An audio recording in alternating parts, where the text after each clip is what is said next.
భక్తులారా, ప్రతి మాసం కూడా మనకు పౌర్ణమి ఉంటుంది కదా. పౌర్ణమిలలో శ్రేష్టమైనటువంటి పౌర్ణములు కార్తీక పౌర్ణమి, అలాగే ఆశ్వీయుజ పౌర్ణమి కదా. అంతే విశేషమైనటువంటిది వైశాఖ పౌర్ణమి. ఈ నెల 23వ తారీఖు గురువారము పౌర్ణమి. గురువారం పౌర్ణమి వస్తే కనుక ప్రధానమైనటువంటి పూజ ఎవరిని ఆరాధించాలి అంటే కనుక సాక్షాత్ దత్తాత్రేయ స్వామి వారి యొక్క ఆరాధన. ఈ ఆరాధన వల్ల సకల దోషాలన్నీ కూడా తొలగిపోతాయి. వైశాఖ పౌర్ణమి రోజున బుద్ధుడి యొక్క ఆరాధన కూడా ఎంతో విశేషమైనటువంటిది. అలాగే ఈ రోజునే శ్రీ కూర్మ జయంతి కూడా. సాక్షాత్ నారాయణుడు పాలసముద్రం చిలికినప్పుడు, మందర పర్వతంతో చిలుకుతున్నప్పుడు ఆ పర్వతం మునిగిపోతుంది.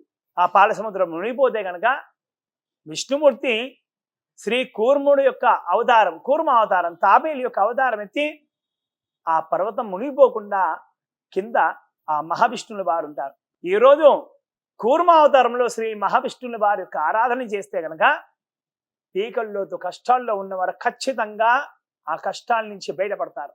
ఎటువంటి బాధలు, బరువులు, కష్టాల బరువులు ఏమున్నా కూడా అవన్నీ కూడా దూరం అయిపోతాయి. ఈరోజు మహావిష్ణువుల యొక్క ఆరాధన ఎంతో విశేషమైనది. అలాగే గురువారం పౌర్ణమి వచ్చింది కాబట్టి దత్తాత్రేయ స్వామి వారి యొక్క ఆరాధన సమీపంలో ఉన్నటువంటి ఏ దత్తాత్రేయ స్వామి ఆలయానికైనా వెళ్ళండి. ప్రధానమైనటువంటి ఆలయాలు చెప్పాలంటే కనుక పిఠాపురంలో ఉన్నటువంటి దత్తాత్రేయ స్వామి, ఇంకా అలాగే కర్ణాటకలో గానగాపురం. ఆ గానగాపురం దర్శనం వల్ల కూడా మనపై ఆవహించినటువంటి చెడు గ్రహాలు ఏమున్నా కూడా అవన్నీ కూడా తొలగిపోతాయి. ఏ గ్రహాలైనా కానీ, దుష్ట గ్రహాలైనా కానీ, భూత ప్రేత విశాచాలు ఏమున్నా కూడా ఈ వైశాఖ పౌర్ణమి గురువారం రోజున వెళ్ళి ఆ దత్తుడి యొక్క దర్శనం చేసుకుంటే చాలు, భోగభాగ్యాలకు అస్సలు లోటు ఉండదు. మరి ఈ రోజున ఇంకా విశేషంగా ఏమైనా చెయ్యాలా, మనం దూరం వెళ్ళలేకపోతాము అంటే కనుక ప్రదోషకాల సమయమే కానీ, లేదా ఎటువంటి ప్రదోషకాలం అంటే సమయం గోధూలి వేళ, గోవులు ఇంటికి వెళ్తున్నటువంటి వేళలో గోవులకు ఏవైనా కానీ తినిపిస్తే, అరటిపల్లె కానీ, గడ్డే కానీ, ఇంకేదైనా సరే, వాటికి తాగడానికి నీళ్ళు ఇచ్చినా సరే, గోశాల వెళ్ళి వాటిని పూజించి వాటికి గ్రాసం ఏది సమర్పించినా సరే ఆ దత్తుడి యొక్క సంపూర్ణ అనుగ్రహం లభిస్తుంది. అలాగే స్ట్రీట్ డాగ్స్ అంటే మనకు వీధుల్లో కుక్కలు ఉంటాయి చాలా కదా. అంటే కుక్కల గురించి కూడా ఒక జాగ్రత్త కూడా మీకు చెప్తున్నాను. ఈ ఎండాకాలంలో కుక్కల దగ్గరికి వెళ్ళొద్దు కూడా, జోలికి వెళ్ళొద్దు కూడా, అవి మీద పడి కరుస్తుంటాయి కదా. వాటికి చాలా దాహం వేస్తుంది. ఎందుకంటే ఎండాకాలం కుక్కలకు చాలా దాహం వేస్తుంది. వెళ్ళి చల్లటి ప్రదేశాలలో పడుకుంటాయి, కొందరిపైన దాడి కూడా చేస్తుంటాయి కదా. అలాంటి మనకు తెలియనటువంటి కుక్కలు వాటి జోలికి వెళ్ళకండి. తెలిసినటువంటి కుక్కలు, వీధుల్లో కుక్కలు ఉంటాయి కదా, నిత్యం అలవాటైనటువంటి కుక్కలకు ఏదైనా సరే బిస్కెట్లే కానీ, బ్రెడ్లే కానీ, ఏదైనా సరే వాటికి సమర్పించండి. దత్తుడి యొక్క సంపూర్ణ అనుగ్రహం ఖచ్చితంగా లభిస్తుంది. మనం దత్తుడి యొక్క విగ్రహాన్ని పరిశీలిస్తే కనుక ఆ వెనకాల ఆవు ఉంటుంది కదా.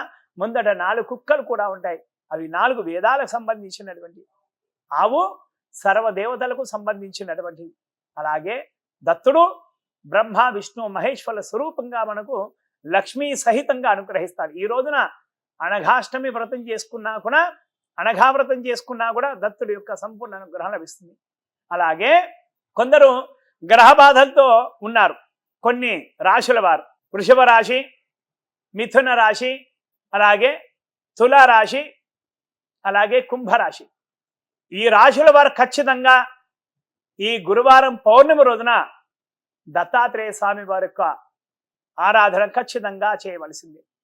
అలాగే నవగ్రహాలలో ఉన్నటువంటి గురుగ్రహం దగ్గరికి వెళ్ళి యథాశక్తి గురుగ్రహాన్ని పూజించి ఖచ్చితంగా దత్తాత్రేయ స్వామి వారి యొక్క ఆరాధన కూడా చేయవలసింది.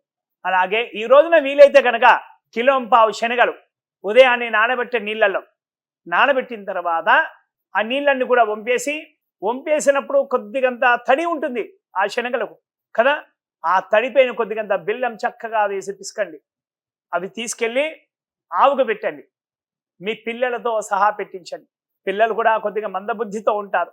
అది ఎలా అంటే గురు ద్వాదశంలో ఉన్న, జన్మంలో ఉన్న, అష్టమం అర్ధాష్టమంలో సంచారం చేస్తుంటే కనుక చదువుకునేటువంటి విద్యార్థులపైన ప్రభావం ఉంటుంది. చెడు స్నేహాలు కూడా దగ్గర అవుతుంటాయి. అలాగే చదువుపై శ్రద్ధ కూడా తగ్గుతుంది. అలాంటి విద్యార్థులకు విశేషమైనటువంటి రోజు ఏదైనా ఉందంటే కనుక ఈ వైశాఖ పౌర్ణమి గురువారం ఇదే రోజు. లేదంటే కనుక శనగలు ప్రసాదంగా చేసి ప్రదోషకాల సమయంలో దత్తాత్రేయ స్వామి వారికి నివేదన చేసి ఆ శనగల ప్రసాదం అందరికీ పంచినారంటే చాలు దత్తుడి యొక్క అనుగ్రహం లభిస్తుంది. మీ పిల్లలకు కూడా మందబుద్ధి నివారణ కూడా జరుగుతుంది. ఈరోజు అన్నమాచార్యుల వారి జయంతి కూడా భక్తులారా చూసారా, వైశాఖ పౌర్ణమి ఎంత విశేషమైనటువంటిదో. ఈ రోజున అవకాశం కలిగిన వారు, శక్తి కలిగిన వారు ఉపవాసంగా ఉండండి. ఉపవాసం ఉండి లక్ష్మీనారాయణ యొక్క ఆరాధన, అలాగే దత్తాత్రేయ స్వామి వారి యొక్క ఆరాధన, అలాగే శ్రీ మేధా దక్షిణమూర్తి యొక్క ఆరాధన, అలాగే లక్ష్మీ హయగ్రుల వారి యొక్క ఆరాధన చేస్తే కనుక అనుకున్న పనులు అనుకున్నట్లుగా ఖచ్చితంగా తీరుతాయి. శ్రీ వెంకటరమణ గోవింద గోవింద.